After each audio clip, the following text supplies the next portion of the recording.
ጥበብንና ዕውቀትን ለሰው ልጆች እንዲገልጽ ስልጣን የተሰጠው ትምህርት አልገባቸው ላለና የአእምሮ እድገት ውስንነት ላለባቸው ጠበሉን ሲጠጡና ሲጠመቁ እንዲሁም ጸሎተ መልክውን እየደገሙ ሲማጸኑት ከአምላኩ በተሰጠው ስልጣን አእምሯቸውን የሚከፍት አቤቱ የቅዱስ ዑራኤል አምላክ ሆይ ይቅር በለኝ ብሎ በስም የተማጸነኝን እምርልሃለሁ።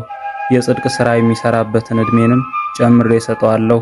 ስምህን የጠራ መታሰቢያህን ያደረገ በፍርድ ቀን የአንተ አስራት ለመሆኑ ምልክት እንዲሆነው በግንባሩ ላይ በወርቅ ቀለም የመስቀል ምልክትን አትምበታለሁ ብሎ ጌታችን ቃል የገባለት መራሄ ብርሃናት ተብሎ በብርሃናት በመባረቅትና በነጎድጓድ ላይ የተሾመ እመቤታችንን በስደቷ ጊዜ መንገድ የመራት ለዓለም ድህነት የፈሰሰ የጌታችንን ክቡር ደም በዓለም ሁሉ ረጭቶ ዓለምን የቀደሰ ለብዙ ቅዱሳን ጽዋ ልቡናን አጠጥቶ ጥበብና ዕውቀትን የገለጸ የስሙ ትርጓሜ የብርሃን ጌታ ወይም የብርሃን አምላክ አንድም ይቅርባይ ማለት የሆነ የመላእክት አለቃ ቅዱስ ዑራኤል ዛሬ ጥር 22 ቀን የተሾመበት ዓመታዊ የመታሰቢያ በዓሉ ነው።